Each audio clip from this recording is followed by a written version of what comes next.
Hola, buenas tardes a todos. Vamos a empezar la sesión del día de hoy. El día de hoy vamos a ver el tema de crisis hipertensiva. Lo van a dar el doctor Eduardo, la doctora Guadalupe y la doctora Ángeles. ¿Sale? Entonces, pues bueno, vamos a comentar y vamos a, bueno, si ya sabes, tienen dudas o preguntas, pues por el chat, pues lo pueden comentar, ¿vale? Comentamos.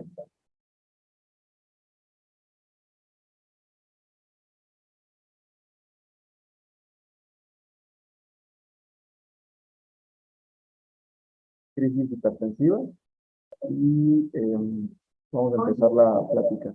Los alcances de la plática son los siguientes. Vamos a hablar sobre definiciones, un poco de epidemiología, los mecanismos de control de la tensión arterial, un breve recuerdo del diagnóstico de la hipertensión arterial sistémica.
Uno de urgencia es obvio, pero tenemos este periodo de 24 a 48 horas para disminuir la tensión arterial.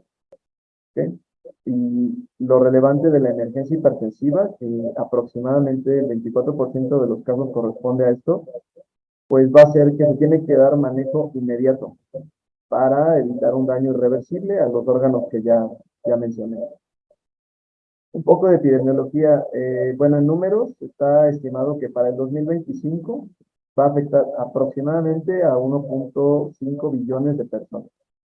Esto es un aumento aproximado del 60%, ¿no? Estas estadísticas son del 2016 y más o menos el 1 al 2% de este grueso de población pues va a desarrollar una crisis hipertensiva. En México lo que tenemos así a grosso modo es, de acuerdo a la salud, aproximadamente en hombres la prevalencia es de 25% y en mujeres de 26.1%. Aquí en el esquema pueden ver que el cinturón del norte es de las regiones más afectadas. Naturalmente tenemos un problema de obesidad que va muy relacionado con la hipertensión y con este tipo de patologías. Bueno, ahorita vamos a mencionar algunos mecanismos de control de la TA. Y vamos a recordar brevemente, porque esto lo hemos visto varias veces, cuáles son las variables o los determinantes de la tensión arterial. Básicamente, ustedes saben, es el gasto cardíaco y la resistencia periférica.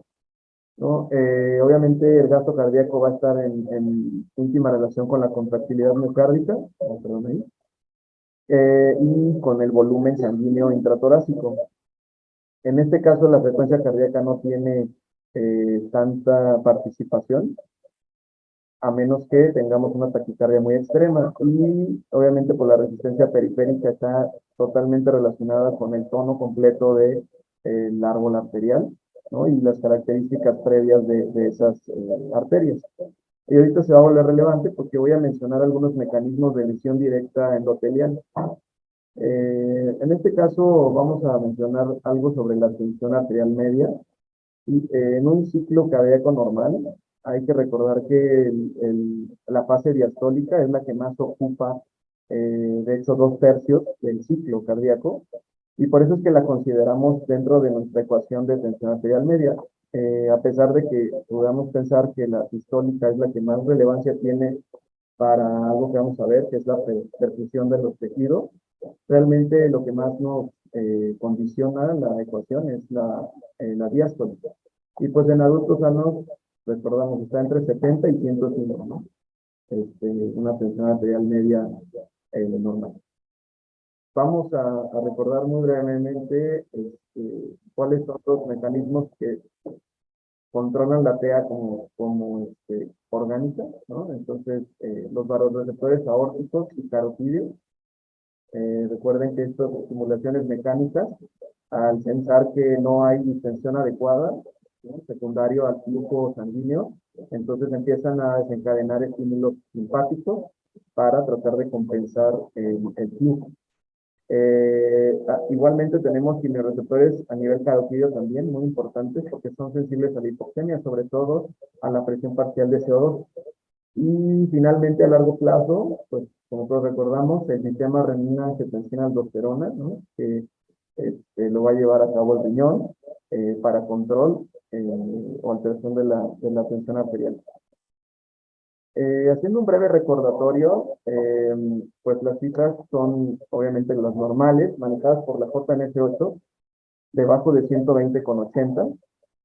Tenemos aquí un esquema donde está la hipertensión clasificada, ¿no? De acuerdo, este esquema es de acuerdo a la JNS8, muy sencillo, normal, como ven aquí, abajo de 120/80, prehipertensión entre 120/139 sistólica y 80/89 diastólica, estadio 1, 140/159, sistólica, diastólica 90/99, y por arriba de 160/100, estadio 2.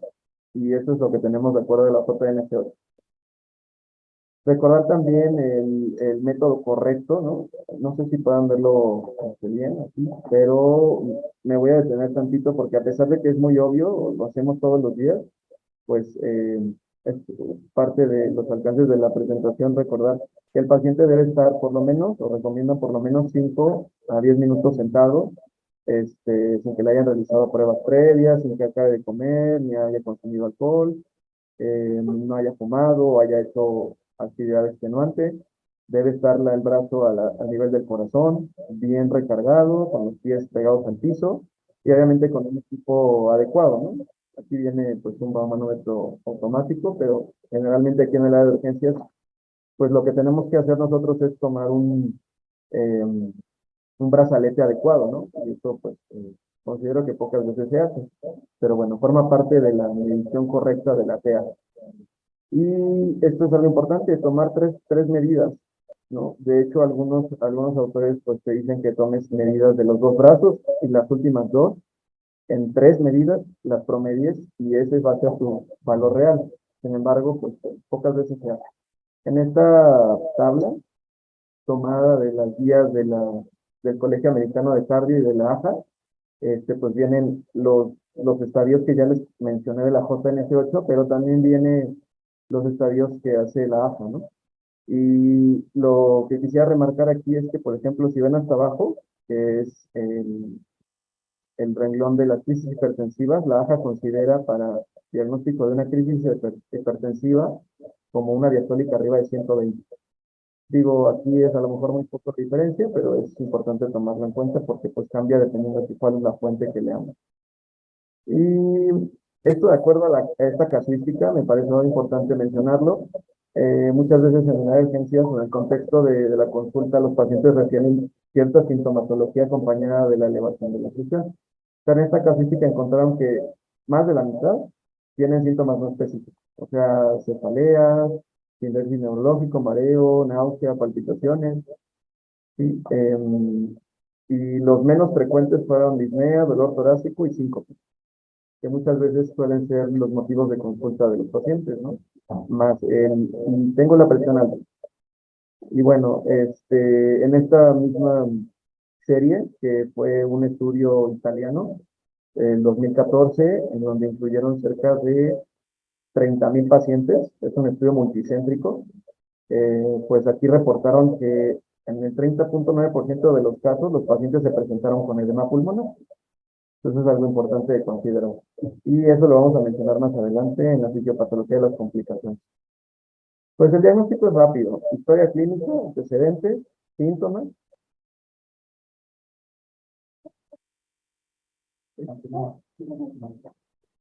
Y bueno, pues la toma de la TEA adecuada, ¿no?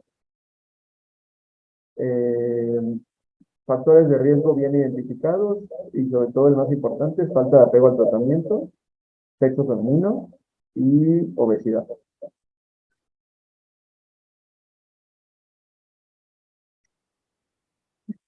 Bueno, el siguiente punto a revisar es la fisiopatología. Y una de las cosas en donde el doctor me dijo que hiciera un poco de énfasis, pues fue explicar, grosso modo, o lo más concreto posible, la fisiopatología, ¿no? Entonces vamos a mencionar dos eventos importantes, que uno es el daño endotelial por hiperflujo y el otro la pérdida de la autorregulación. Como recordamos, los órganos principales implicados en el daño órgano blanco tienen su propia autorregulación, ya que son órganos trascendentales en el organismo. Entonces, cuando se pierde esta autorregulación hasta cierto punto, entonces empieza un círculo vicioso donde vamos a tener activación del eje reninina-angiotensina-aldosterona, eh, alteración de los factores endoteliales y vamos a tener vasoconstricción y aumento de las resistencias periféricas y al final vamos a terminar en una isquemia y daño orgánico. Entonces, pues bueno, conforme aumenta la presión arterial, disminuye la producción de óxido nítrico y también las moléculas activadas del plasminógeno o citocinas endoteliales. Y básicamente a mayor tensión arterial sobre la pared endotelial, mayor disfunción de los factores locales, como sobre todo el óxido nítrico. O sea, la inactivación del óxido nítrico es un factor clave para entender por qué el endotelio deja o se vasoconstrime. Y pues obviamente va a haber falta de moléculas que provoquen vasodilatación, pues un deterioro progresivo de la relajación, aumento de la TA y se vuelve un círculo vicioso. Aquí es algo importante para poner como o aterrizar el concepto de la autorregulación. En el caso de, por ejemplo, el encéfalo, ¿no? Tiene mecanismos muy bien establecidos para que la presión de perfusión, es decir, aquella presión arterial o presión media que pueda cumplir las demandas energéticas y de oxígeno del órgano. Entonces, pues se va a basar básicamente en la modificación de la, va a haber vasodilatación o vasoconstricción en la red arterial o venosa de céfalo, a fin de mantener pues un flujo adecuado, ¿no? Y esto está determinado por la presión arterial de CO2 y por la presión arterial media. Aquí tenemos, por ejemplo, la presión de perfusión coronaria, ¿no? Que es también derivado de la presión diastólica y la presión de oclusión de la arteria pulmonar o de cierre de la arteria pulmonar y nos arroja este número. Entonces, es importante mencionarlo porque cuando estos números se ven excedidos o cuando los mecanismos de autorregulación son vencidos, pues la presión de perfusión va a caer y el órgano empieza a presentar daño. En este caso, pues la presión de perfusión coronaria se va a definir como la presión necesaria para perfundir el tejido, cerebral, para perfundir el tejido nervioso. Y una menor de 50, entonces implica una disminución severa del riego sanguíneo y con la consiguiente isquemia cerebral. Entonces ya tenemos dos valores, ¿no? De la perfusión coronaria 50, arriba de 50 por lo menos, y la presión de perfusión cerebral, arriba de 50 también descrita, sobre todo en valores cercanos a los 70 milímetros de mercurio. Y por eso es que esa es la presión determinada, grosso modo, en este tipo de cuadros. Bueno, aquí vamos a explicar todo lo que les acabo de decir en un esquema. Tenemos aumento de la presión arterial, ¿sí?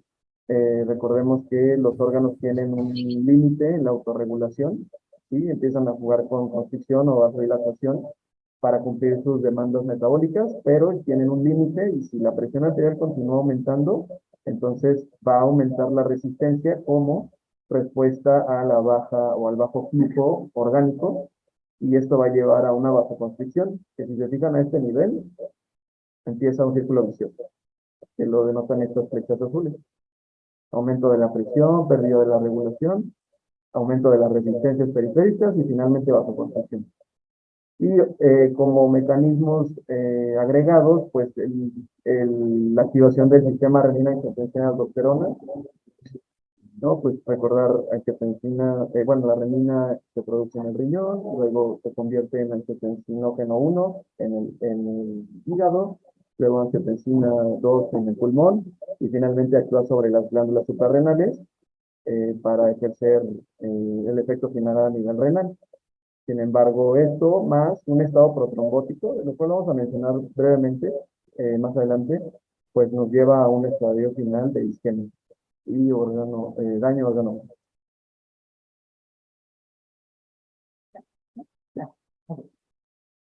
Bueno, como veíamos con Alba en un principio, pues las crisis hipertensivas se dividen en dos, lo que es urgencia y emergencia. La diferencia entre cada una es que en la urgencia, en la crisis hipertensiva sin urgencia, tenemos una elevación súbita de la presión arterial, pero no hay un daño como tal a un órgano blanco, y en la emergencia tenemos la misma elevación súbita de la presión arterial, pero aquí sí ya tenemos un daño a órgano blanco.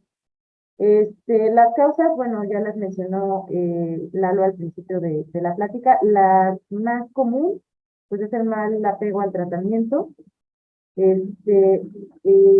pues de ahí, pues las complicaciones, insuficiencia cardíaca, enfermedad renal, trastornos hipertensivos del embarazo, que vamos a ver más adelante, y pues ya.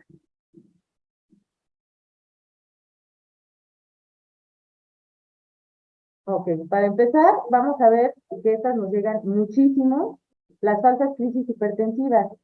Estas son resultado de un estímulo simpático, como cuál, como dolor, hipercapnia, hipoglucemia, ansiedad. Esas nos llegan muchísimo, o sea, pacientes, por ejemplo, que llegan con dolor abdominal o con cólico renoureteral, ¿no? Que vienen con presión arterial elevada, pero es por el mismo dolor que tienen. O sea, no es como tal una crisis hipertensiva, sino que la presión arterial está elevada, pues por este tipo de estímulos. Ahora, bueno, dentro de las definiciones, encontramos que la hipertensión maligna, pues bueno, se define como un aumento muy grave de la tensión arterial. Encontramos que lo definía como una presión por arriba de 200 sobre 120 milímetros de mercurio, la cual se asocia a una retinopatía con cambios hemorrágicos, exudados algodonosos y o papiledema.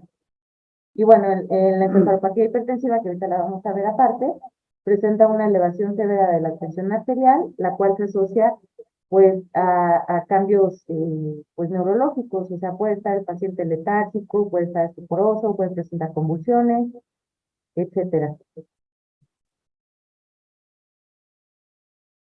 También tenemos la microangiopatía trombótica hipertensiva, que realmente, pues bueno, yo no encontré como mucho ese término, que esta se define como la elevación severa de tensión arterial, la cual se asocia a una hemólisis y trombocitopenia en ausencia de otras causas. Eh, que esta mejora en cuanto le damos al paciente un tratamiento antihipertensivo.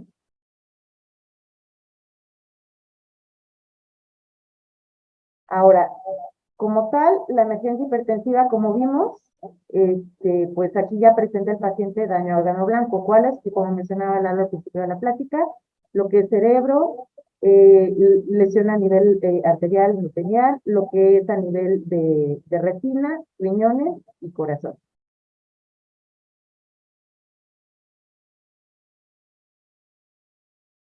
En la emergencia hipertensiva, pues aquí utilizamos antihipertensivos intravenosos, a diferencia en la urgencia, que ahí sí podemos utilizar antihipertensivos vía oral. Y bueno, aquí nuestra meta en una emergencia hipertensiva es disminuir la presión arterial media un 25% aproximadamente en 2 horas. O sea, no hay que bajarla de golpe. Ahora, tenemos la encefalopatía hipertensiva, que ya vimos la definición. Este término se introdujo desde 1928. Creo que es como cuando nací, ¿no? Más o menos. Y bueno, ándale.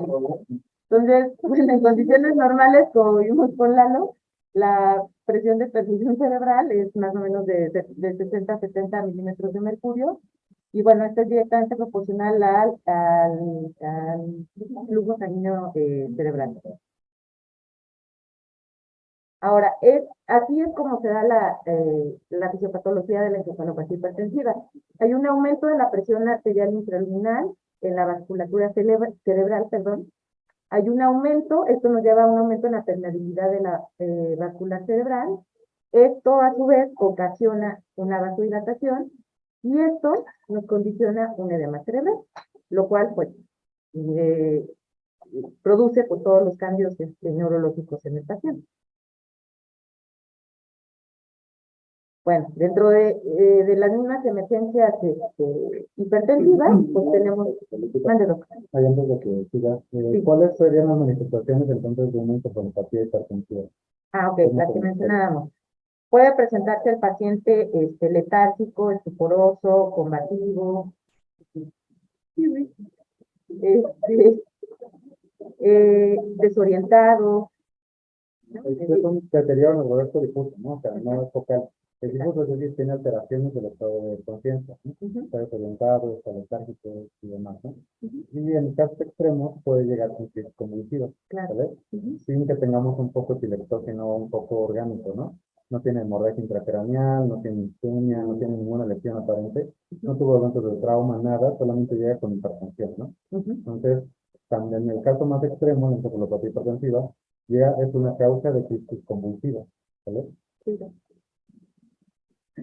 Bueno, dentro de las emergencias hipertensivas, pues también tenemos el evento vascular cerebral.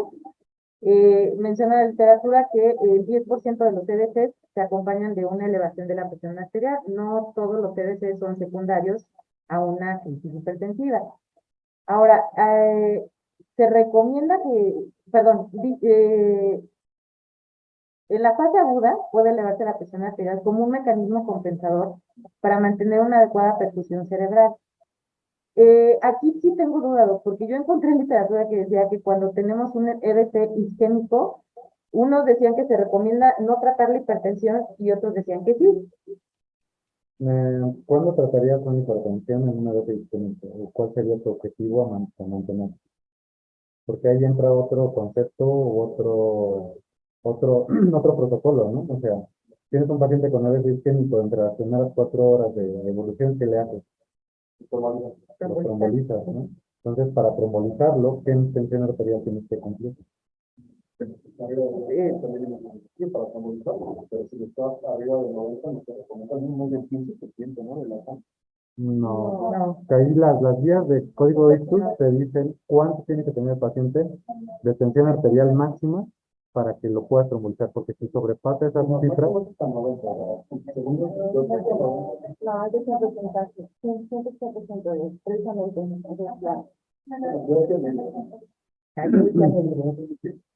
sí, medias para mantenerlas a 90 o 180, 110, ¿no? O sea, de valores de tensión arterial sistólica y diastólica, ¿no? O sea, si bajas tu control de la tensión arterial, va a ir enfocado a disminuir la tensión arterial por debajo de esas cifras, nada más, ¿no? O sea, no vas a tenderlo a normopensar, ¿no? O sea, vas a, con que llegue a 170, 90 de TA, ya, o sea, le pasas por el político, en este caso. Entonces, ahí en el EBC isquémico tienes un factor como que te hace ruido, ¿no? Que tienes que considerar. Si está dentro de la mental trombolítica, pues tienes que bajarla hasta las cifras meta, ¿no? Y si no está dentro de la ventana trombolítica, pues entonces la mayoría de los autores coinciden en que no la trates de manera tan agresiva, ¿no? O sea, sí, porque pues, no se recomienda tratar al final, o sea, de la hipertensión arterial es un mecanismo compensatorio, como lo Ujú. estás diciendo aquí, ¿no? Entonces, aquí a veces como que hay como dudas o cuestiones de que llega un paciente con déficit focal, llega hipertenso, y pues quieres pensar que es una crisis hipertensiva o es un EBC compensando, ¿no? Aquí al final, o sea, para fines prácticos, pues no tendríamos que tener como ese dilema. Simplemente, pues ver, está el paciente focalizado con el periodo neurológico focal, pues entonces mantener la tensión arterial o irla disminuyendo paulatinamente, solamente para mantener pues la zona de penumbra. Entonces, pues entonces la guiaría por metas de paciente neurocrítico, ¿no? O sea, una tensión arterial media de 100, 110, ¿no? O sea, para mantener la perfusión, en este caso. Ok, perfecto.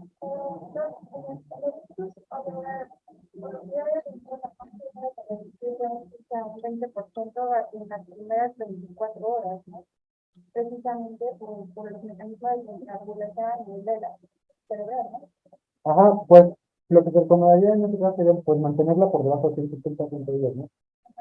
Para que de esa manera, pues, no lo hipotensas tanto, porque si lo hipotensas, pues al final lo vas a hipoperfundir, pero tampoco lo mantengas con un hiperflujo, ¿no? Para que de esa manera, pues, no te mantenga, o sea, no te haga daño endotelial. ¿Cuáles son los valores máximos de tensión arterial en el paciente para la perfusión cerebral? ¿Cuáles son los valores de autorregulación de presión de perfusión cerebral? ¿Entre qué número y qué número varía? Ustedes dijeron ahí entre 60 y 70. 70, 70, ¿no? 50, 70, ¿no? Ujú. Pero en realidad, o sea, la tensión, o sea, el flujo o la presión de perfusión la puedes mantener entre 50 y 150, ¿vale? Si lo mantienes entre estas cifras de flujo, de presión de perfusión, o sea, con eso tienes para mantener a tu paciente con un flujo adecuado, mantener la zona isquémica y prevenir eventos de isquemia asociados a la hipotensión.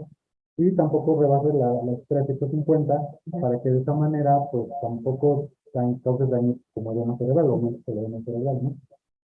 Porque al final lo que te va a repercutir es tu hipertensión intracraneal, ¿no? O sea, si aumentas el flujo, pues entonces entra la Kelly, ¿no? Y pues se desplazan los demás sistemas y entonces creas un gran hipertensivo. Por eso es que tampoco lo tienes que tener hipertenso al paciente, ¿no? O sea, irle disminuyendo la tensión arterial, pues sí, de un 20 o un 25%, para que de esa manera pues tú puedas mantener el flujo pero evites el edema cerebral. ¿Alguna duda, pregunta? Ocasionarle daño. ¿No? Julio.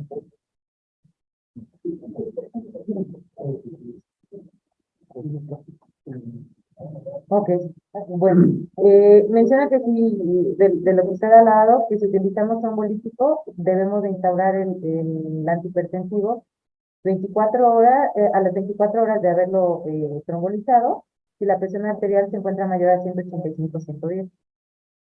En un EBC hemorrágico, bueno, nos refiere que una elevación de la presión arterial puede aumentar el sangrado, pero si su reducción puede provocar isquemia. Pues es lo que usted me mencionaba ahorita. El tratamiento antihipertensivo en una hemorragia intracraneal, bueno, debe realizarse si la presión arterial sistólica es mayor a 170 milímetros de mercurio, que es más o menos lo que usted mencionaba, de 170 a 180. Una duda, entonces, en el EBC isquémico, lo que dijimos ya, tratar de mantenerlo en metas, pero en el hemorrágico, ni siquiera intentamos bajar. No sería bueno, o sea, no bajarla de manera súbita. Ahí que tendrías que tener en cuenta también los otros órganos, ¿no? O sea, qué tanto se está soportando el corazón, el riñón y demás, ¿no? Si no tienes evidencias de daño, pues la puedes mantener con una tensión arterial alta, precisamente también para evitar pues, los fenómenos de isquemia en los pacientes. Para un hemorrágico, solamente se puede mejorar para arriba de Perdón, doctor, pero como que se escucha ya muy bajito y casi no se les... del horario dice que no lo he escuchado, pero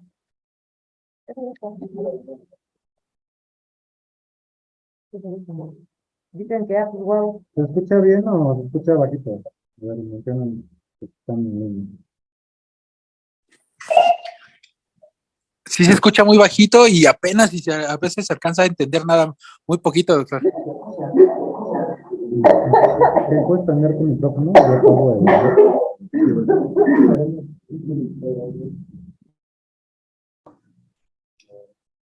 Ya está. Vamos a ver cómo se oye así. Ya se escucha muy bien. Sí, mi sí. Bueno, en ocasiones el aumento de la presión arterial, bueno, se relaciona con el dolor. Esto yo lo interpreto como el famoso ángulo hemodinámico, ¿no? Que cuando aumenta la presión arterial presentan dolor torácico sin tener datos de isquemia como tal.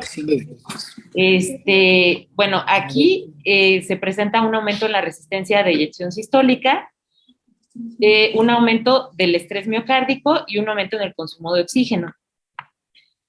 Aquí nos menciona que debemos de considerar en la isquemia coronaria que, bueno, vamos a administrar fármacos antiagregantes como la aspirina y el clopidogrel, lo cual nos aumenta el riesgo de hemorragia cerebral si la presión arterial pues no está bien controlada.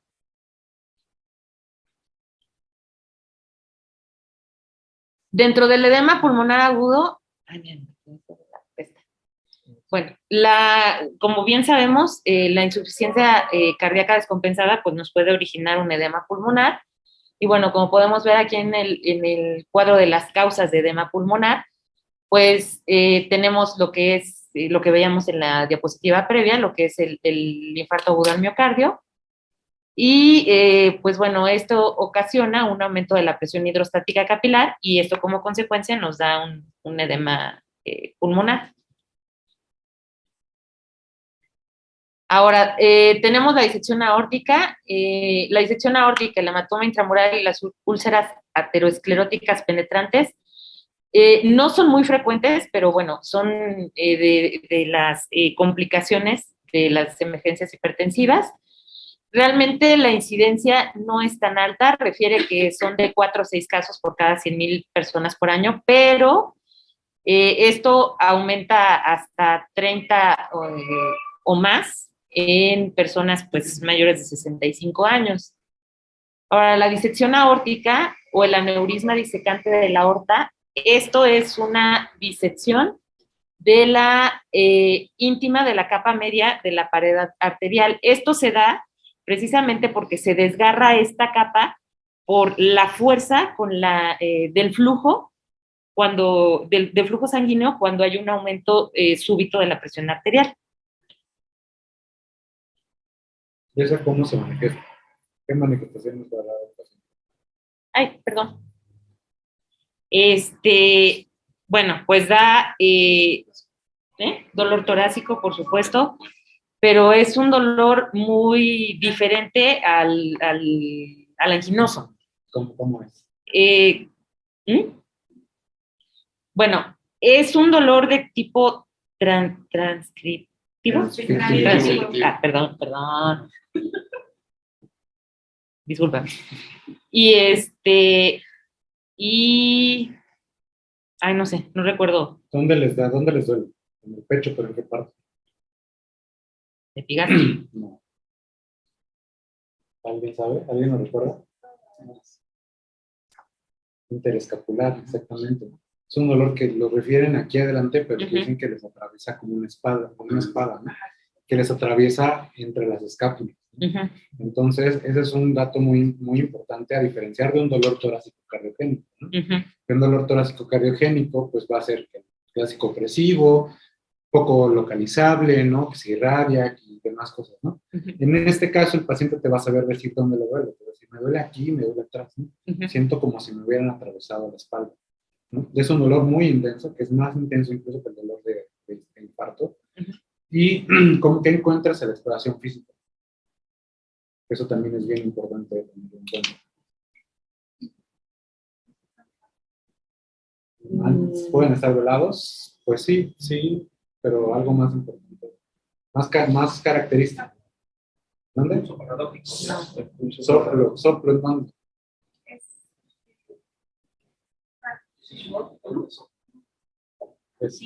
Es en aorta, entonces ¿dónde va a tener soplo? ¿Dónde? No, Segundo espacio intercostal de la no. Casi. Casi. No. Lo va a tener en la región interescápulo vertebral, ¿vale? Va a ser un soplo que si tú le pones el estetoscopio en la espalda, vas a escuchar un soplo. No vas a escuchar estertores, no vas a escuchar ruido pulmonar, vas a escuchar soplo, ¿vale? Y va a coincidir con el pulso, ¿no? Entonces, esa es la característica clínica que va a distinguir mucho la disfunción aórtica, ¿no? Entonces va a tener un soplo en la región interescápulo vertebral. Y allá, Lira, me había señalado algo, ¿no? ¿Qué era? Pulso paradójico. Más que el pulso paradójico, ¿cómo va a estar el pulso? Si tienes una disección aórtica. Disminuido el pulso. ¿Disminuido en dónde? En el lado izquierdo. Pues, En inferiores, ¿no? ujú. Si tú le tocas los pulsos pedios, van a estar disminuidos. Si tú le tocas los pulsos radiales, van a estar Van a estar aumentados, ¿no? fuertes. Entonces, todo lo que esté por debajo de la aorta torácica va a estar disminuido el flujo. Todo lo que esté por arriba va a estar tendiente a aumentarse, ¿no? Entonces, vas a tener un paciente con pulsos asimétricos o pulsos desiguales, ¿no? Vas a tener pulsos altos aquí y pulsos bajos acá. Si tú le tomas la tensión arterial a ese paciente, va a tener tensión arterial alta normal acá arriba, Ujú. pero en las piernas la va a tener baja, Disminuida. ¿no? Entonces, también ese es uno de los puntos a evaluar por qué le tomamos la tensión arterial a veces a los pacientes, arriba y abajo, ¿vale? Para precisamente tratar de descartar estas situaciones, ¿no? Entonces, esa era una parte muy importante porque vemos muy pocos pacientes, o sea, no hemos visto ninguno, creo. Hemos visto aneurismas en abdomen, o sea, pero la mayoría han venido asintomáticos, ¿no? Y y el que tuvimos creo que se murió. Seguramente. Se rompió y se murió, no lo alcanzamos a ver. Chales. Pero, siempre, o sea, porque a veces se nos pasan, y esta es una crisis hipertensiva que se trata de manera muy especial, que ahorita vamos a ver cómo.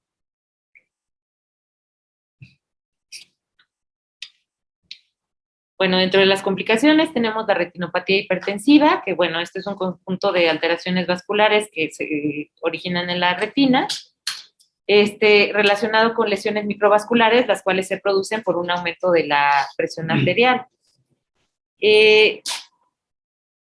Realmente esto, bueno, aquí en esta clasificación menciona que los estadios 3 y 4 son muy, muy raros, pero vamos a ver ahorita más adelante en la hipertensión maligna, que bueno, ahí menciona que la hipertensión maligna se da en estadios 3 y 4 de retinopatía hipertensiva, o sea, es muy rara. Nada más para que conozcamos la clasificación más utilizada de la retinopatía hipertensiva, es la de Kate Wagner Baker. Y pues nada más, realmente pues nosotros no evaluamos mucho la retinopatía hipertensiva. Una pregunta. En el contexto de un paciente crónico, entonces, ¿cómo vamos a diferenciar o vamos, por lo menos durante su estancia en urgencias? Porque, por ejemplo, tenemos un renal crónico y llega con una TA de 180 a 100. pero para ver si tenemos una emergencia, urgencia, le tomamos rápido el laboratorio si tiene creatinina de 3, o sea, es un crónico, digamos. ¿Cómo vamos a hacer esa diferenciación? Los laboratorios previos recuerdan que la lesión renal no solamente es por el aumento de la creatinina basal, no, por el aumento de la creatinina basal, no solamente por 0.5, pero a lo mejor tu paciente con una creatinina de 2 es su basal, si es enfermo renal, un CADIGO 2, CADIGO 3 si quieres, pero si te llega con una creatinina de 3.5 y su basal es de 2, tienes un laboratorio previo de hiperalida. ¿Y si no lo tienes? Si no lo tienes, te vas por gasto urinario. O sea, te puedes ir por gasto urinario, que es la uresis menor de 0.5, o que en las primeras horas caiga el gasto urinario precisamente, menor a 0.5. O sea, sería en la valoración posterior, digamos. Así, en urgencias, o sea, aquí en sería urgencias, complicado. si te das cuenta, es difícil, precisamente porque casi la mayoría de los pacientes no tienen estudios previos. Sí. Entonces, tú tomas tu basal, se puede decir como o más bien tu creatinina inicial, ¿sale? O sea, la que le toman cuando ingresan los pacientes, ¿no? Pero ¿cómo lo vas a ir evaluando? Precisamente con tu gasto urinario y con las creatininas posteriores. Pero no solamente te vas a basar con tu creatinina, sino pues acuérdate que también un enfermo renal crónico te va a hacer varias alteraciones, ¿no? A nivel de electrolitos, hiperfosfatemia, ¿no? Puede hacer igual hipocalcemia, puede hacer la hipercalemia, la acidosis metabólica, la anemia. Entonces, hay datos que te pueden, o sea, no necesariamente tu creatinina, porque puedes ver un paciente que está súper desnutrido, ¿sí? Y no te va a elevar creatinina, pero puedes tener algunos otros factores que te van a condicionar o te pueden orientar a que tienes ya un daño renal crónico, pero pues, como dice él, o sea, se puede agudizar, ¿no? Okay. Agudizado. Y en el contexto, por ejemplo, de la retinopatía también, supongamos que le hacemos un fondo de ojo y ya trae exudados algodonosos o algo. ¿Y cómo lo catalogas? Dices, Pues, trae una TEAR en rango de crisis, pero no sabes si es urgencia o emergencia, que para allá iba el comentario. Ya lo tienes, o sea, si tienes tu presión en rango de crisis y tienes daño a órgano blanco. ahí tienes tu Pero, emergencia, claro. Lo preguntaba porque la definición decía lesión aguda. Ajá, así, lo que tú puedes evaluar más que los hallazgos sería la clínica del paciente. Si tiene déficit visual agudo, ¿no? O sea, si de repente el paciente te decía, pues yo veía bien y ahorita ya no veo. O sea, tuvo un evento, disminución aguda de la agudeza visual, o tuvo, o tienes datos de... O de la campiometría también, ¿no? Amaurosis, o... Yo, por ejemplo, sí, en el triage he mandado a varias personas con crisis hipertensivas a oftalmo, precisamente por eso. Porque llegan y dicen, ¿y sabe qué? Y yo siempre les pregunto, con respecto a sus ojos, ¿usted ve bien? Y ya unos me dicen, sí, uso lentes, pero veo bien. O sea, no, veo igual que cuando así. Pero si alguien me dice, es que ¿sabe qué, doctora? También me dolía mi ojo, y sentía que mi ojo me iba a explotar, o siento que me hago así, y siento que mi ojo se sale, yo los mando a oftalmo, precisamente por eso, porque pon tú que a veces tienen la crisis 180, 110 y no tienen nada porque tenemos muchos así y yo de forma indirecta les pregunto cómo están sus ojitos, pues si ven bien, si ven borroso, porque a veces nada más les duele o a veces nada más empiezan con lagrimeos. Entonces si el día o derrame, ¿ves? Si, por ejemplo, te llega un paciente así, mandado siempre a oftalmo y con ese diagnóstico, a descartar, yo he mandado muchísimos y de los que he mandado, por lo menos, no tenían más de 6 personas, se han quedado hospitalizados por derrames en así es. Dentro de las cosas que también tú dices, mira, tienes un oftalmoscopio, lo puedes ver, es el edema papilar y las arterias en hilos de plata, de periodo de vasoconstricción. Entonces se hacen y se ve más clarito, una línea blanca en el fondo del ojo que con sus arterias que están en vasoconstricción. Pues, o sea, si los puedes valorar, pues es un dato de daño.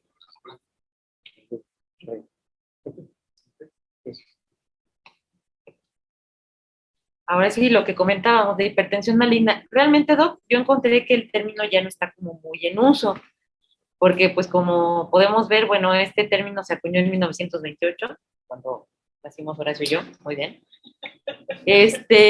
Y bueno, se denominó así esta hipertensión, porque los pacientes con esta afección tenían un pronóstico similar al de los pacientes con muchos tipos de cáncer, es decir, se hipertensaban y se morían. Entonces, por eso se llamó maligna. Nada que ver con Andy. Es una crisis hipertensiva con presencia de retinopatía, como ya vimos con la clasificación de Kate Wagner-Baker, lo que les comentaba, un grado 3 o un grado 4, que realmente ya no se ven tanto ese tipo de daños tan avanzados a nivel retiniano. Y bueno, este va acompañado además de deterioro de la función renal aguda y progresiva, que va pues relacionado con tu pregunta, ¿no? Esta era frecuentemente asociada a daño de órgano blanco, difuso como la encefalopatía hipertensiva, falla ventricular izquierda o necrosis fibrinoide.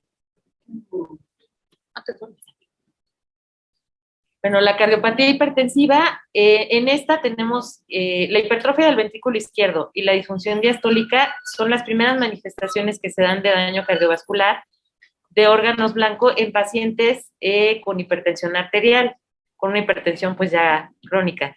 Y esto pues posteriormente se traduce en una cardiopatía hipertensiva.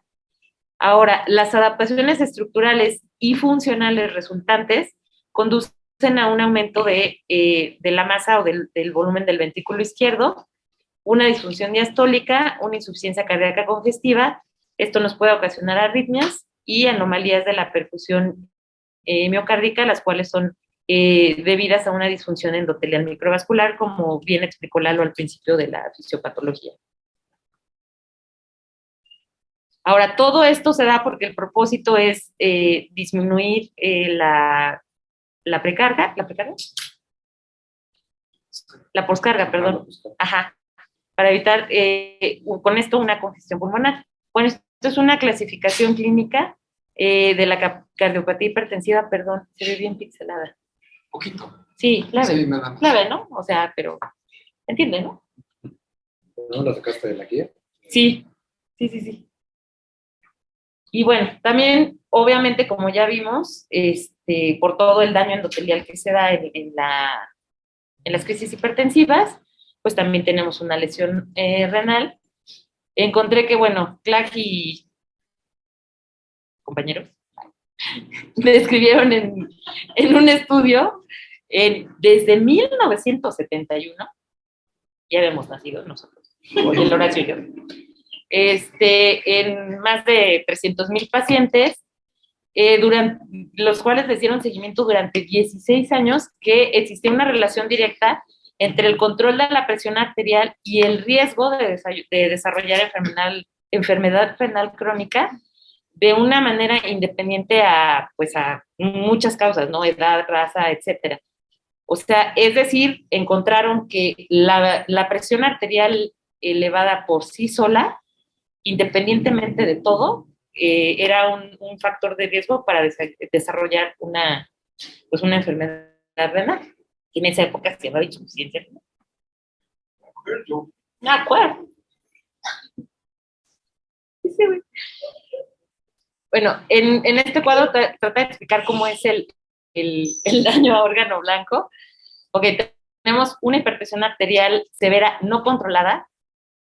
Y bueno, esto nos conlleva a una natriuresis inducida por la presión, un aumento de la resistencia vascular a nivel renal. Bueno, todo es un círculo, como podemos ver. Si la autorregulación falla, pues esto nos da un daño microvascular. Esto nos conlleva a una exposición del tejido subendotelial. Esto provoca una activación de plaquetas y de la cascada de la coagulación, como consecuencia una trombocitopenia, y esto nos da una microangiopatía trombótica. Ajá. Gracias. Entonces, bueno, creo que está bien chido ese esquema. Ahí. Y bueno, dentro de las emergencias hipertensivas, un tema muy, muy importante que ahorita solamente lo vamos a tratar de forma muy, muy superficial, porque como ya sabemos, esto va dentro de los estados hipertensivos inducidos por el embarazo y es un tema muy extenso. Tenemos lo que es la preeclampsia y la eclampsia. Las guías europeas, la SC, define la preeclampsia como una hipertensión gestacional asociada con proteinuria de 0.3 gramos en un día, en una muestra de orina de 24 horas, o 30 miligramos sobre milimol de creatinina urinaria en una muestra de orina al azar. Las guías NICE definen preeclampsia como hipertensión de nueva aparición después de las 20 semanas de gestación, asociada a proteinuria y disfunción orgánica materna o disfunción uteroplacentaria. Que, bueno, esta definición de las guías NICE creo que se aproxima más a la definición que nos manejan las guías de práctica clínica que manejamos nosotros. En ambas definiciones, tanto la de la SC como las guías NICE, ambos en que la hipertensión se define como una presión arterial sistólica mayor a 140 milímetros de mercurio y o una presión arterial diastólica mayor a 90 milímetros de mercurio. La preeclampsia se desarrolla en el 5 a 7% de los embarazos. Es una tasa de 3 a 5 veces mayor, pues ya sabemos los factores de riesgo, mujeres con hipertensión preexistente, es más común en madres primerizas, madres diabéticas, ¿dónde? Gemelares, exacto. O con mola hidatiforme. Y bueno, por lo general, pues son los extremos de la vida, o sea, madres muy, muy jóvenes o madres añosas. No me volteen a ver, yo no me voy a reproducir. Para prevenir complicaciones hipertensivas en la madre. Pero bueno. Para prevenir complicaciones hipertensivas en la madre, la presión arterial debe reducirse más o menos a niveles menores a 160 sobre 105 milímetros de mercurio. Y bueno, más adelante vamos a ver que el código aéreo te dice que de 160 a 110, eso ya es un código más. Bueno, este es un esquema, la verdad, está muy padre, que te dice más o menos cómo ir evaluando cada daño a órgano blanco. Si tienes para evaluar daño cerebral, daño en las arterias, daño en retina, daño en riñones o daño en el corazón. Pues realmente, en todos nos marca más o menos la presión arterial media que debemos de mantener. Ahí marca lo que referíamos hace rato, que debemos de disminuir de un 20 a un 25% más o menos de la presión arterial. Yo encontré que debía de reducirse en las primeras 2 horas, pero ahorita dice la doctora Angie que debía de ser en 24 horas, ahí sí me quedó duda. No, son 2 horas. 2 horas, ok. Y bueno, este cuadrito está muy chido porque te dice cuál es la meta en tiempo y el porcentaje de reducción que debemos de tener dependiendo del daño órgano blanco que tengamos. Es decir, por ejemplo, en un evento coronario agudo te dice que la disminución de la presión arterial debe de ser inmediata y la presión arterial sistólica debe de ser menor a 140. En un edema pulmonar de origen cardiogénico, igual la disminución debe de ser inmediata con una presión arterial igual a la del evento coronario, menor a 140. Entonces, y en una eclampsia, preeclampsia, que era lo que veíamos ahorita, la presión arterial sistólica debe ser menor a 160 y la diastólica menor a 105. Porque, bueno, si no, pues ya, ahora sí ya presentan un daño tanto la madre como el feto. Si le puedes regresar al cuadro anterior. Este cuadro está bien, está bien, el artículo se lo mandé a ellos, pero luego se lo mandé a todo el grupo. Porque ahí te dice precisamente, ¿no? O sea, ¿cómo detectas una crisis hipertensiva? O sea, con el daño a órgano blanco, que ahí te dice qué signos buscar, ¿no? O sea, tienes déficit neurológico, tienes dolor torácico, tienes... O sea, en general, sí. Tienes dolor de cabeza más déficit visual, que es lo que hablábamos de la retinopatía por emergencia. Tienes datos de lesión renal aguda, ¿no? Que aparte, pues, o sea, antes se hablaba de la relación urea-creatinina, bull-creatinina, ¿no? La pérdida de esta relación, ¿no? Si tuviéramos estatina, pues tomaríamos estatina, ¿no? O algún otro biomarcador de lesión renal aguda. En el caso del corazón, ¿no? Igual no tienes datos de falla cardíaca, tienes datos que sea descompensada o aguda, ¿no? O que tengas un dolor torácico isquémico de aparición, asociado a la tensión, elevación de la tensión ¿no? O sea, eso es, tienes evidencia clínica más la elevación de la tensión. Ya, aquí sí quiero ser como muy, que quede bien claro que las definiciones actuales ya no o sea, no tendríamos que ser tan estrictos con la tensión arterial, ¿no? Con el valor, porque pues, pues no tiene 180, 120, ¿no? O sea, mi guía dice que no, o sea, que no tiene crisis hipertensiva, ¿no? Así pues, pero pues tu paciente tiene un déficit focal agudo, ¿no? Tiene un déficit difuso agudo. Tiene evidencia, exactamente, tiene evidencia de daño de órgano blanco. Entonces, es una crisis hipertensiva y la tienes que tratar como tal, ¿no? O sea, y no decir, bueno, no cumple con cifras, pues no es una crisis, ¿no? Entonces, no voy a esperar a que llegue a las cifras para que la trate como una crisis, ¿no? Entonces, de hecho, la nueva guía, la última guía de la europea, dice que el término urgencia y emergencia ya no se utiliza, que solamente se utiliza el término de emergencia. Sí. Y la urgencia pasa a ser una tensión arterial descontrolada, simplemente. O sea, esto para evitar la confusión de no tratarlas, ¿no? O sea, de no tratar una emergencia. Como cuando quitaron lo de frecuencia severa y no severa. Exactamente. Así. O sea, desestima el Frecuencia leve, moderada y severa. Sí, no, pero es que desestima, la palabra desestima. Ah, que es que no es severa. Y el paciente... Exactamente, ¿no? Entonces, si tú dices, bueno, tiene una urgencia hipertensiva, pero pues eso también, en este caso yo creo que sobreestimaba el hecho, porque si tienes un paciente con una tensión arterial elevada, pero no tiene síntomas, o sea, ¿qué le haces? ¿Lo dejas implementar? No, pues eso se puede manejar con antihipertensivos orales. Exactamente, entonces le das los antihipertensivos y tienes más tiempo para disminuir la tensión arterial, ¿no? Y le dices al paciente, ok, si tiene algún déficit o algún dato, un signo, un síntoma, entonces pues ya. Lo tenemos que hospitalizar. Pero si no lo tiene, entonces no lo hacemos. Entonces esto también daba origen a estas confusiones, ¿no? Tiene porque nos volvíamos 180, cuadrados. 110 y no tiene síntomas, pues sí da miedo, ¿no? Pero pues pero de ahí no le va a pasar, o sea, no tiene en este momento evidencia, ¿no? Ándale. Y es también tener a consideración los mecanismos de autorregulación individuales, ¿no? Entonces, que se ajustan de acuerdo a la situación del paciente, ¿no? Si la hipertensión es aguda, pues entonces con menores cifras le va a causar más daños, pero si la hipertensión es crónica y elevado paulatinamente, entonces con mayores cifras no va a tener síntomas, ¿sí? Entonces, eso sería como el punto acá. Y por ejemplo, bueno, yo no he leído algo acerca de que hable, por ejemplo, de que aumente cierto porcentaje la TEA en los pacientes, porque hay pacientes que manejan TEAs bajas por su tamaño, por su peso, etcétera, 90, 60, por ejemplo. Y hemos visto casos en los que sube a 130, 80 y el paciente ya se siente mal. O sea, ya. Yo pregunto, ¿hay alguna guía o algún artículo que nos diga si sube tanto porcentaje ya se considera hipertensión o no existe? No, de hecho. Yo no lo he leído. De hecho, es más con la clínica, es justo lo que acaba de decir. O sea, si tiene, no sé, una abuelita de 60 años, pero pesa 50 kilos y 130, 80 ya le da datos de daño a órgano blanco, exacto, ¿podríamos considerarlo una emergencia hipertensiva? Pues sí, si tiene evidencia de Ajá, órgano blanco, o sea, ya la tendrías que considerar como tal, ¿no?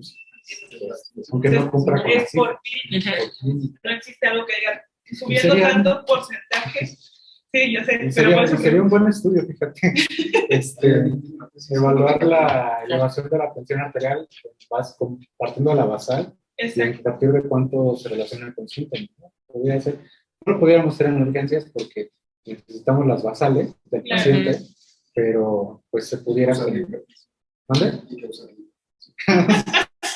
Eso no es ético, amigo. Guiño, guiño. Pasas una por de honor, ¿no? Pero sí, yo tenía esa duda, porque yo no lo he leído, la verdad. Sí me ha llamado la atención que los pacientes luego presentan TEAs basales de 90, 60. Hay quienes incluso presentan 80, 50 porque son deportistas, son súper delgados, etc. Y cuando suben a 130, 90, 130, 80, que uno no lo consideraría por definición una cifra tensional de crisis, ellos ya están que se los lleva el diablo, o sea, y se sienten mal y se ven mal. Entonces están mal. Entonces sería la clínica como que nos guiaría más hacia darle un tratamiento prioritario o darle un tratamiento conservador, ¿no? Y también va lo mismo para los hipotensos, ¿no? Entonces, ¿cuántas veces no hemos visto pacientes con medias de 60 con NORE porque está Queremos que a huevo esté en 65. 70. Sí, y el paciente Así la usa. como becerro, Como ¿no? campeón. No tiene datos de órgano de daño en órgano blanco ni de bajo gasto, ¿no? Pero a fuerza los queremos tener normotensos para nuestros estándares, ¿no? Entonces, los estándares se ajustan de acuerdo al individuo. Y, o sea, sí está la norma, lo normal, pero también hay personas que salen de la norma. Y esa es otra, ¿no? O sea, tomar en cuenta que por eso se llaman guías, o sea, no son leyes o la física. Ay. A ver, te Está inspirada. Vienes con Tokio, amiga. Es que me comí plata. Que Dios te bendiga. Que Dios te bendiga. De hecho, hace poco en los chavos teníamos una paciente con VIH, pesa 34 kilos y tenía Nore. Y la queríamos tener con medias de De 70. hecho, o sea, hasta quería ponerle basta porque no tenía medias de 65. O sea, con 34 kilos ya llegamos y incluso... Prácticamente es una tea de niño. 6 y ya, o sea, ya su capacidad subió, pero eventualmente... Sí, pues ahí, por ejemplo, si pesa menos de 40, pues se la calculas como niño, ¿no? O sea, porque tiene un cuerpo de niño, entonces le tendrías que hacer el cálculo basado en el peso, y no en el... No en la edad. Igual y también explicarle a las enfermeras, ¿no? Porque ellas son las que se explicaban. Se suben a las nuevas. Sí, no, mi sanitud, ya le estás bajando y cuando ves, ya la tienes y otra vez prendida y entonces... Bueno, ya estaba en punto 5, no sé. Mi coronaria. Pero bueno, ¿qué más? Ahora vamos con el tratamiento.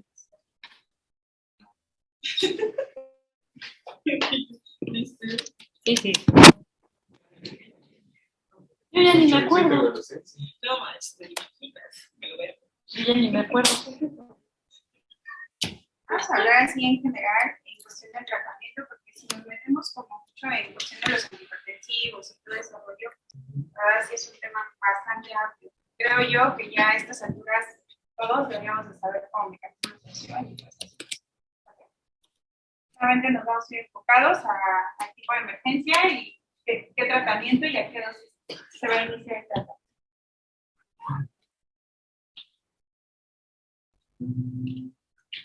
¿Será Esta crisis hipertensiva. es crisis hipertensiva o fármacos crisis completa? No. No, pues está. Es ese, ¿no? Sí, no, pero voy a ir. Ahí no fui. No es por otra. ¿Pero es estuvo chido? Bueno, pues tenemos que... ¿Sí se ve? Por favor. Sí. Bueno, pues existen muchos fármacos, ¿no? Lamentablemente, bueno, pues aquí en el hospital sí contamos con algunos, hay reales de que contemos con todos, no se puede, ¿no? Bueno, pues existen varios fármacos que están indicados como tal en el tratamiento de crisis hipertensivas, ¿sale? Me voy a enfocar un poquito más en la cuestión de emergencia hipertensiva. Esto con la finalidad precisamente como es daño órgano blanco, bueno, pues sí tenemos que tener un poquito más de énfasis. No quiere decir que lo demás no sea importante, pero sí nos vamos a enfocar un poquito más en eso. Tenemos que, bueno, pues el esmolol como tal, el inicio de acción va de 1 a 2 minutos y la duración de la acción se va de 10 hasta 30 minutos. Aquí, bueno, pues la dosis inicial que tenemos es de 0.5 a 1 microgramo por kilogramo en bolo IBE y posteriormente le vamos a dejar de 50 a 300 microgramos, kilogramo minuto en infusión. Esto como tal, cuidando, ¿sí? Como mencionamos hace un ratito, bueno, lo mencionó Lupita, cuidando las metas de qué porcentaje es lo que tenemos que ir bajando, ¿sale? Esto como tal, bueno, pues sí tenemos que tener muchísimo cuidado, pues porque en cuestión de que si llegamos a bajar mucho la presión, pues sí, en cuestión de la contrarregulación a nivel cerebral, pues sí va a estar afectada, ¿no? Entonces, ¿cuáles son las contraindicaciones que vamos a tener aquí? Bueno, pues que el paciente llegue a tener algún bloqueo AB de segundo o tercer grado, ¿sí? La insuficiencia cardíaca, asma y que, bueno, que el paciente pues esté bradycardio. Tenemos también el metoprolol. Aquí, bueno, pues el metoprolol, el inicio de acción igual va de 1 a 2 minutos y la duración de su acción va de 5 a 8 horas. En cuestión del mecanismo, bueno, de la dosis inicial va de 2.5 a 5 miligramos en polvo IP y posteriormente, bueno, pues esto durante 2 minutos y se puede repetir cada 5 minutos hasta una dosis máxima de 15 miligramos. Igual, ¿no? Pues el mecanismo, bueno, los efectos adversos que vamos a tener, bueno, pues es la bradicardia, pues sí debemos de tener muchísimo cuidado en pacientes que llegan a tener pues bloqueos, ¿sale? El labetalol, pues igual, aquí el inicio de acción va de 5 a 10 minutos y la duración va de 3 a 6 horas. La dosis inicial va de 0.25 a 0.5 miligramos kilo en un polvo inicial y posteriormente se calcula de 2 a 4 miligramos por minuto en una infusión. ¿Sale? Esto es hasta que se pueda lograr el objetivo de la presión arterial deseada después de reducir. Ajá, después se debe de ir reduciendo, perdón, de 5 a 20 miligramos por hora, ¿sale? Esto con la finalidad precisamente de mantener las presiones arteriales, pues ya, pues metas, ¿no? Dentro de, aquí me voy a ir como más en cuestión de los más comunes que nosotros tenemos, la nitroglicerina, bueno, que ya no se usa tanto. La nitroglicerina aquí, bueno, pues su inicio de acción va de 1 a 5 minutos y la duración va de 3 a 5 minutos. Aquí, bueno, pues la dosis va de 5 a 200 microgramos minuto en una infusión IV y se puede ir aumentando hasta 5 microgramos por minuto cada 5 minutos, ¿sale? ¿Qué es lo que nos puede condicionar esto? Bueno, pues cefalea y, bueno, pues una taquicardia refleja por la vasodilatación que va a tener, ¿sale? El nicardipino aquí igual es de 5 a 10 minutos y la duración, bueno, ya la duración es un poquito más prolongada, es de 30 a 40 minutos y la dosis inicial es de 5 a 15 miligramos por hora en una infusión como tal.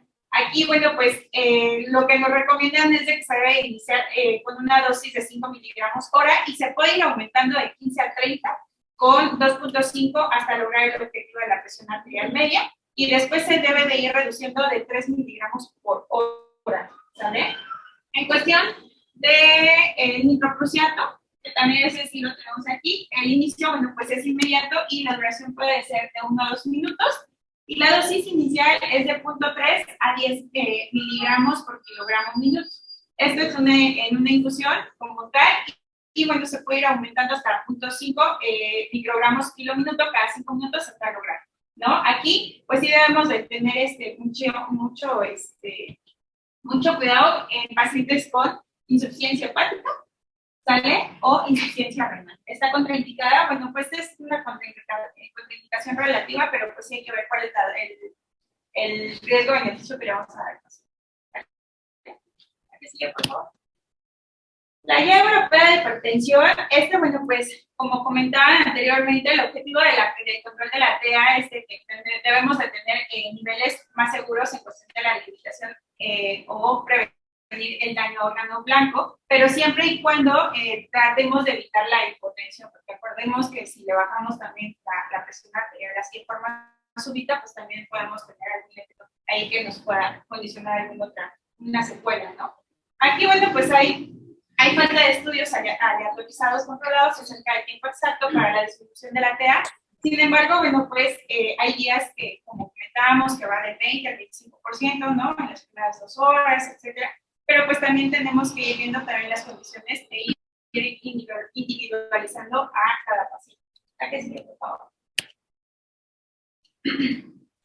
Bueno, pues tenemos que la hipertensión maligna, aquí, bueno, en varias horas, no me pasa como mucho, pero debemos de tener una entre el 20 y el 25% la debemos de ir bajando. Este es nuestro objetivo que nosotros debemos de tener. ¿Cuál es el tratamiento de primera línea que nosotros vamos a tener? Pues es el labetalol, ¿sale? Y el nicardipino. Como alternativa, pues el nitroprusiato, ¿sale? Y bueno, pues en la encefalopatía hipertensiva, aquí, bueno, pues igual hay que tener el control entre el 20 y el 25%, disminuirlo, ¿sí? Y bueno, pues igual, labetalol está indicado, nicardipino, pero pues también como tratamiento alternativo tenemos el nitroprusiato. En cuestión de un infarto cerebral agudo, se refiere como tal a, bueno, pues, espérame tantito. Variando en cuestión de las presiones, pero tomando en cuenta qué pacientes son los que se van a trombolizar y qué otros pacientes no se van a trombolizar, ¿sale? Entonces, en el infarto cerebral agudo, con una TEA que están superiores a una TEA mayor de 220 sobre 110, en la primera hora debemos de manejar en cuestión de una presión arterial media o disminución del 15%. Y pues igual, ¿no? Como comentábamos, el tratamiento pues es el abetalol y como secundario o la alternativa vamos a tener igual el hidrocrucial. En la hemorragia cerebral, como mencionábamos en cuestión de la presión sistólica, debemos de mantener una meta, o más bien que esté para arriba de 180. Aquí, bueno, pues debemos de disminuir, aquí dice que 130. La realidad es que debemos de tomar en cuenta cuáles son nuestras medidas de neuroprotección, ¿se acuerdan? Con respecto a la TEA. ¿Cuál es la TAM? De 90 a 110, ¿no? Entonces, aquí, bueno, pues igual debemos de tener muchísimo cuidado. Como comentábamos, pues sí debemos de ir disminuyendo, pero pues también si el paciente está hipertenso, pues no nos debemos de asustar por absolutamente nada. Hay veces aquí lo que hacemos es de que, bueno, si el paciente comienza con cierta hipotensión, pues le inicias precisamente la norepinefrina, o más bien puede tener TAMS o que estén en 80, ¿no? En cuestión 80, 85, pero si no alcanzas tu presión arterial media para neuroprotección, ¿sí? Pues lo puedes iniciar norepinefrina precisamente para controlar esta situación, ¿sale? En el síndrome coronario agudo, aquí, bueno, pues nuestra meta va a ser de una sistólica que debe de estar menor a 140. Aquí mencionaba la nitroglicerina, pero ¿se acuerdan cuáles son los, así como puntos específicos o en qué tipo de síndrome coronario está contraindicada la nitroglicerina? En infarto derecho. Infarto ventricular derecho, ¿no? Entonces, sí debemos de tener aquí muchísimo cuidado, ¿sí? Pero, bueno, pues, ya no se usa. O sea, la realidad es que, bueno, aquí nosotros no tenemos entonces, vamos a ir con la betalol, ¿no? Sí, trinitrato de glicerina. Oiga, Doc, y el isosorbide, el isoquet, que todavía se usa, Ajá. O sea, pues, ¿no? Realmente ya no lo deberíamos de utilizar, pero eso es lo que tenemos. Es lo que hay.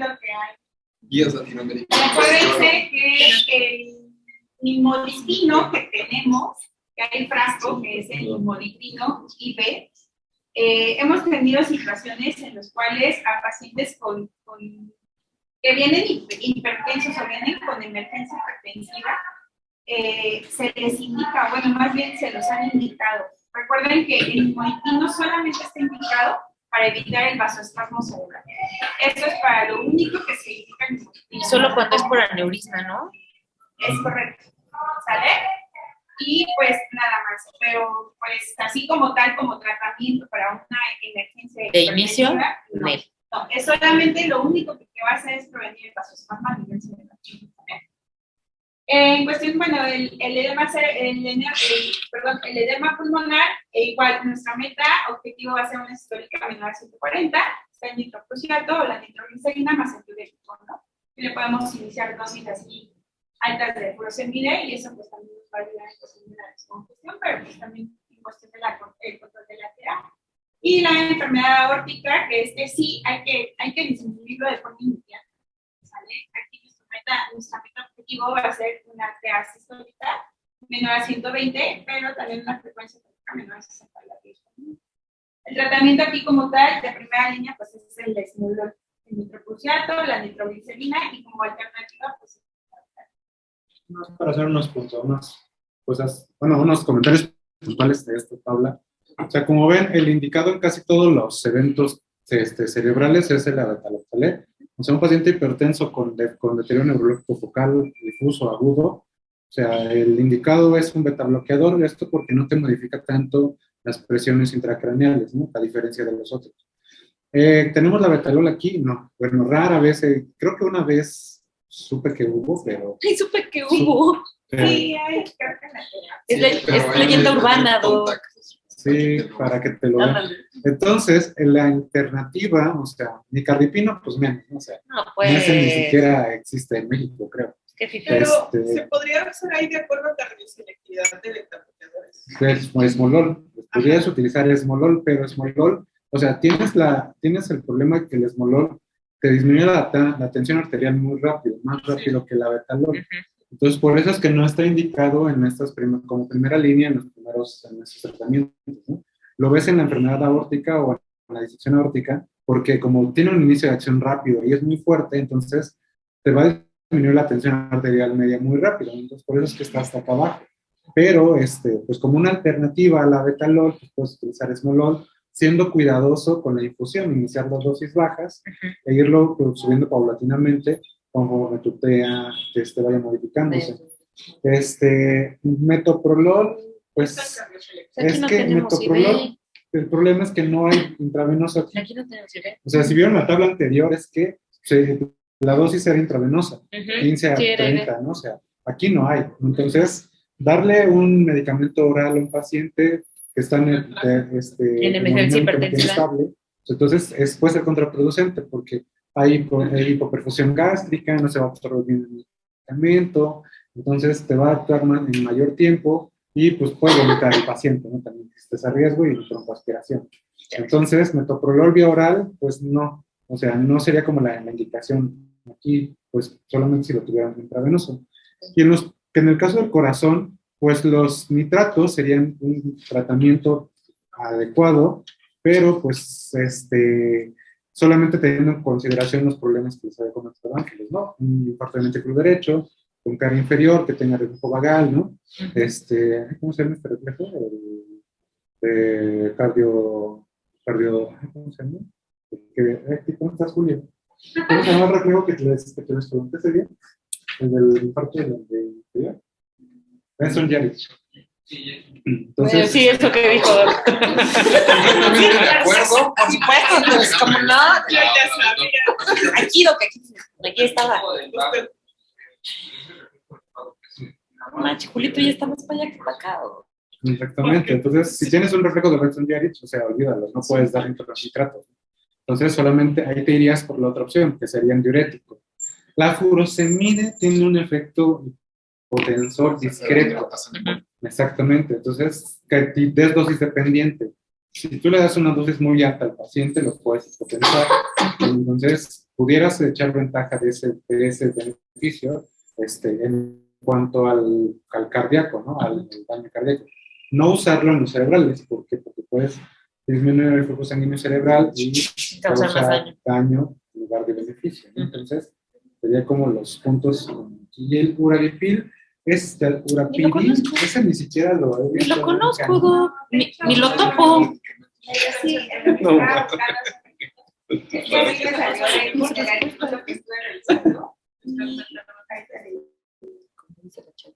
Los calcioantagonistas, Yo sé que no son lo mejor, no, pero es lo que más tenemos.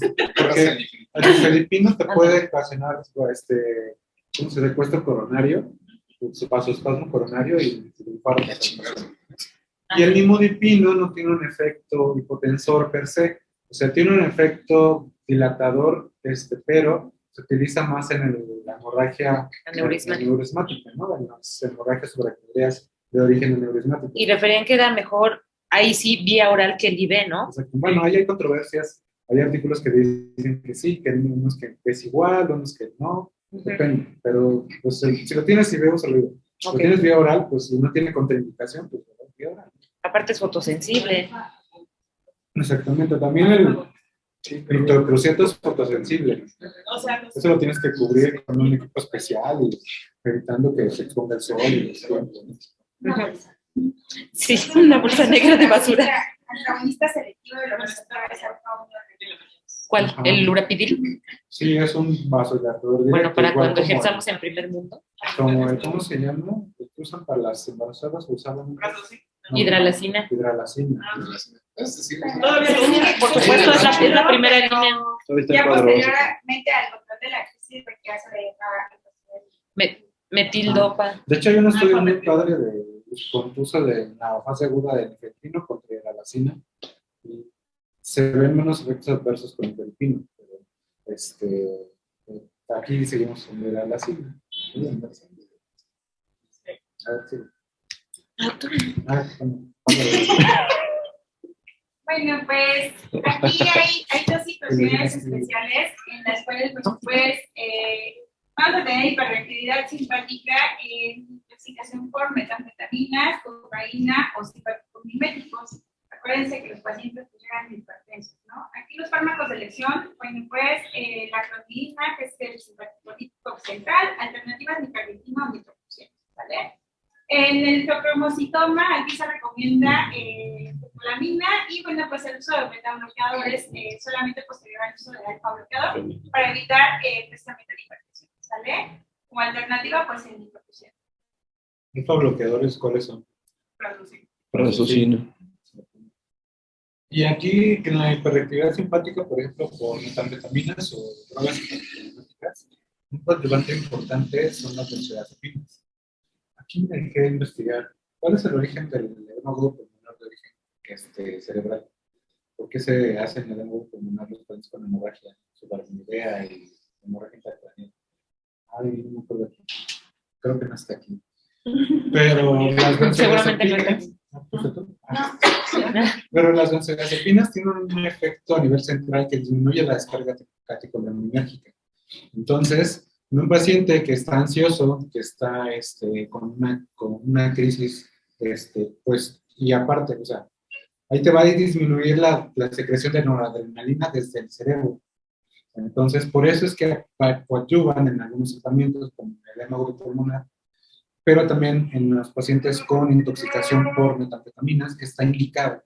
Por eso también en el paciente con supresión etílica, o sea, está hipertenso, taquicárdico y convulsionando, las benzodiazepinas y con la pura benzodiazepina la hipertensión y la taquicardia disminuye porque cortas el efecto que está de descarga a nivel central, ¿no?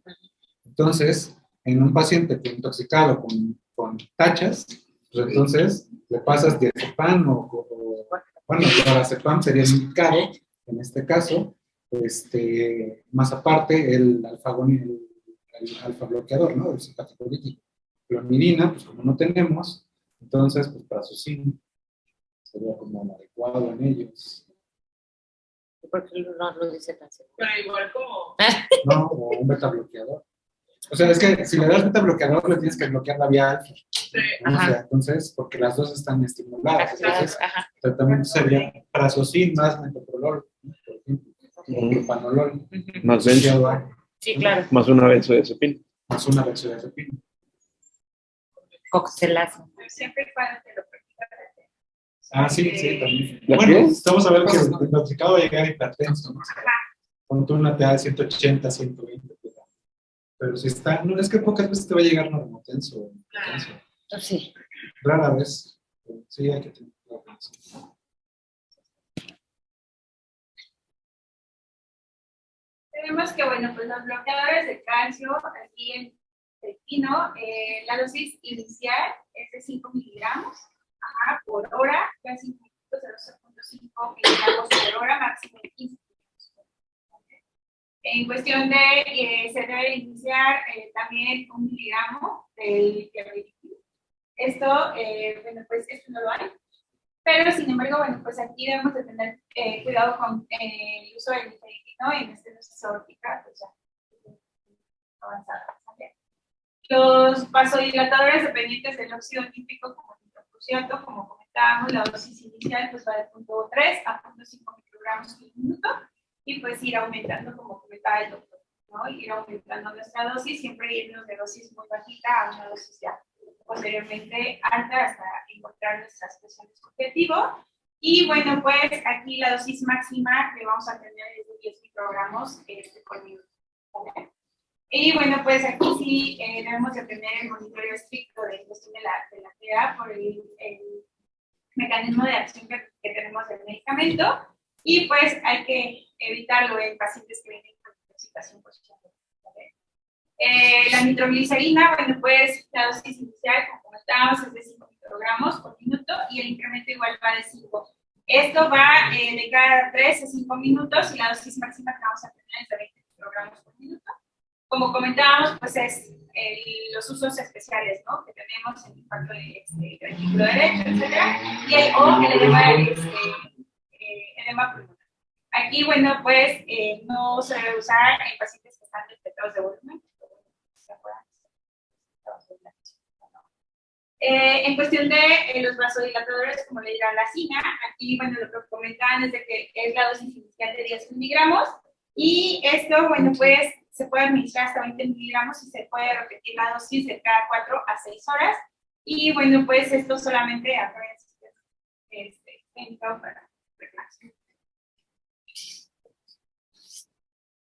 Los betabloqueadores selectivos, como el esmolol, tenemos que la dosis usual que vamos a tener o la dosis carga es de 500 a 1000 microgramos kilo minuto y bueno, seguido de 50 microgramos kilo minuto.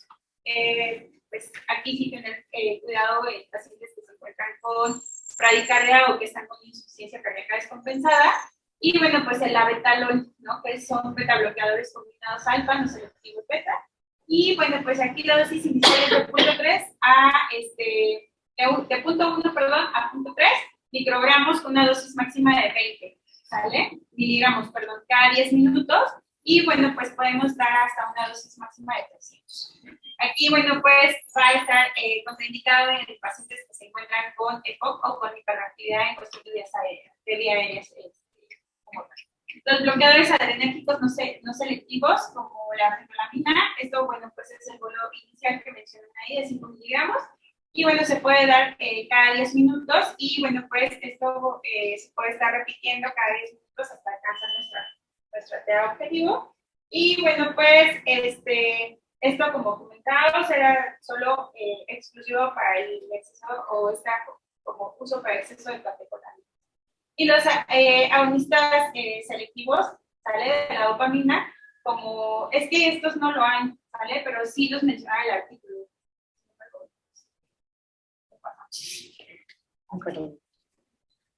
Y bueno, pues en comorbilidades especiales como tal y como comentábamos, la disección aórtica pues sí requiere la disminución rápida. Como decía el doctor, pues aquí sí debe estar así, real, tenemos que bajar rápida. Y es el único donde vamos a encontrar que está indicado el esmolol, ¿sale? Por el inicio, el mecanismo de acción que tiene así, de forma inicial rápido, ¿sale? Y bueno, pues aquí en el edema pulmonar, pues el nitrocruciato o la nitroglicerina, ¿sale? Esto, pues aquí, en el síndrome coronario agudo, la betalol, nicaripino o la nitroglicerina, pero bueno, pues también tenemos de tener mucho cuidado porque pues, todos estos medicamentos nos pueden producir hipotensión, ¿sale? Y bueno, pues pacientes que estén con bradicardia o eso, debemos de tener muchísimo cuidado con este tipo de betabloqueadores. Y falla renal, es ahí que sin embargo, bueno, pues no lo hay. En este caso ya pues pudiéramos utilizar, pero estás hablando, bueno, una lesión renal aguda asociada a crisis hipertensiva tipo emergencia. Acuérdense que para el abordaje en cuestión de la falla renal, cuando llegan los pacientes así en crisis o en emergencia hipertensiva, lo que más debemos de cuidar es evitar medicamentos que sean ahora sí nephrotóxicos, ¿no? Entonces, le podemos manejar ciertos antihipertensivos, sí, pero debemos de tener muchísimo cuidado en cuestión de otro tipo de medicamentos que nosotros debemos aunque sean nephrotóxicos, y en vez de ayudarle, bueno, pues no puede llegar a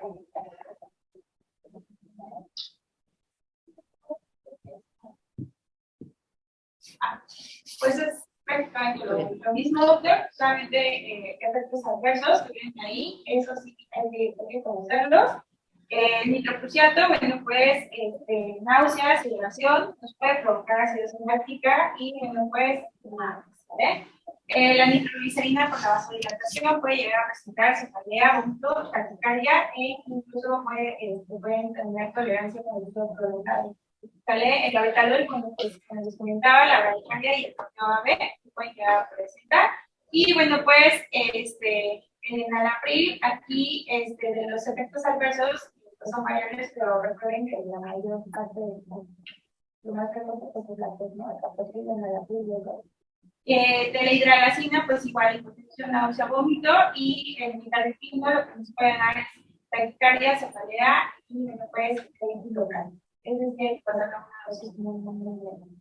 Y el esmolol, bueno, pues la hipotensión, pero por el mecanismo Rápido que. Sí, en la película mencionan ahí intravenoso. Que tampoco. Muchas gracias.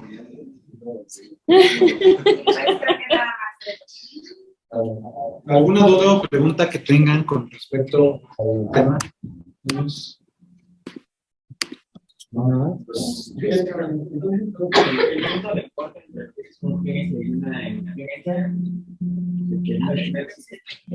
No, ya no existe como tal, o sea, ya nada más que una emergencia si causa daño a órgano blanco. Si no hay daño a órgano blanco, o sea, se considera una crisis hipertensiva o una hipertensión descontrolada, ¿no? O sea, y nada más sería, es el último cambio que se hizo en cuanto a las definiciones. Es que acuérdate que hay pacientes que pueden estar así hipertensos, ¿no? Que no estén, bueno, tan hipertensos y tienen muy poca tolerancia. Entonces pueden llegar, no sé, con 150, no sé, 90 o 160, 100 y ya presentar ya datos, ¿no? Como tal de daño a órgano blanco. No todos los, no, como comentaba Aquetzali, no debe de ser no debemos de ser como tan cuadrados, sino debemos de individualizar al paciente, ¿no? Entonces, ver qué es lo que nos está afectando, independientemente, o sea, con respecto a las cifras tradicionales. Aquí en el salón, ¿alguna otra duda? Allá en línea, Horacio, Alejandra, Diana, Popoca. No, doctor, todo bien, gracias. ¿Todo bien? Vale. Gracias, Doc. Muy buena clase. Vale. Pues sí, quiero felicitar al equipo porque la verdad lo hizo muy, muy bien. Bastante completa. Algunos detalles en cuanto a los de la clínica, pero de ahí en fuera todo bastante bien, ¿vale? Muy bien a todos. Y pues entonces damos por concluida la sesión de hoy.